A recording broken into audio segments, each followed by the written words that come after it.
വ്യാജ റിട്ടേൺ സമർപ്പിച്ച ആദായ നികുതി റീഫണ്ട് തട്ടിപ്പ് നടത്തി രാജ്യത്ത് നടന്നത് കോടികളുടെ തട്ടിപ്പ്. വൻകിട കമ്പനികൾ, സർക്കാർ ഉദ്യോഗസ്ഥർ അടക്കം തട്ടിപ്പ് നടത്തി. IT പ്രൊഫഷണലുകളുടെ വൻ റാക്കറ്റാണ് വ്യാജ ആദായ നികുതി റിട്ടേൺ തയ്യാറാക്കാൻ പ്രവർത്തിച്ചത്. കേരളമടക്കം 7 സംസ്ഥാനങ്ങളിലായി നടത്തിയ പരിശോധനയിലാണ് തെളിവുകൾ ലഭിച്ചത്. നിതിൻ സേവ്യർ വിവരങ്ങൾ നൽകും. നിതിൻ, കോടികളുടെ തട്ടിപ്പ് നടന്നു എന്നാണ് ഇപ്പോൾ കണ്ടെത്തിയിരിക്കുന്നത്. അതിന് പിന്നിൽ ആരൊക്കെയാണ് എന്ന കാര്യത്തിൽ വ്യക്തതയുണ്ടോ?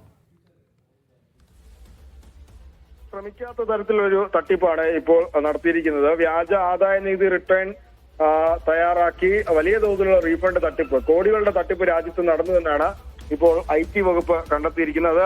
വൻകിട കമ്പനികൾ മാത്രമല്ല, സർക്കാർ ഉദ്യോഗസ്ഥർ, മാസശമ്പളം പറ്റുന്ന സർക്കാർ ഉദ്യോഗസ്ഥർ അടക്കമുള്ളവർ ഇത്തരത്തിൽ തട്ടിപ്പ് നടത്തിയെന്നാണ് IT വകുപ്പ് കണ്ടെത്തിയിട്ടുള്ളത്. ഇതിനുവേണ്ടി വലിയ തോതിൽ ഏജന്റുമാർ പ്രവർത്തിച്ചിരുന്നു. ഏജന്റുമാർക്ക് കമ്മീഷനായി ലക്ഷങ്ങൾ ലഭിച്ചിരുന്നു എന്നാണ് IT വകുപ്പ് കണ്ടെത്തിയിരിക്കുന്നത്. ഇന്നലെയാണ് കേരളമടക്കം 7 സംസ്ഥാനങ്ങളിൽ നടത്തിയ പരിശോധനയിൽ ഇത്തരം തെളിവുകൾ ലഭിച്ചത്. ഇതിൽ കേരളത്തിൽ മാത്രം 5 ജില്ലകളിലാണ് പരിശോധനകൾ നടന്നിട്ടുള്ളത്. ഈ കേസിൽ IT വകുപ്പിനെ കൂടാതെ മറ്റ് കേന്ദ്ര ഏജൻസികളും, ED അടക്കമുള്ള കേന്ദ്ര ഏജൻസികളും ഈ കേസ് അന്വേഷിക്കുന്നുണ്ട് എന്നാണ് ഇപ്പോൾ മനസ്സിലാവുന്നത്. IT പ്രൊഫഷണലുകളുടെ വലിയൊരു റാക്കറ്റ് എന്നതിനെ ഇത്തരത്തിൽ ഈ വ്യാജ ആദായ നികുതി റിട്ടേൺ തയ്യാറാക്കാൻ വേണ്ടി ഉണ്ടായിരുന്നുവെന്നാണ് IT വകുപ്പ് കണ്ടെത്തിയത്. ഏതായാലും ഈ ഏജന്റുമാർക്കെതിരെ പ്രോസിക്യൂഷൻ നടപടികൾ IT വകുപ്പ് ആരംഭിച്ചിട്ടുണ്ട് എന്നാണ് മനസ്സിലാക്കുന്നത്.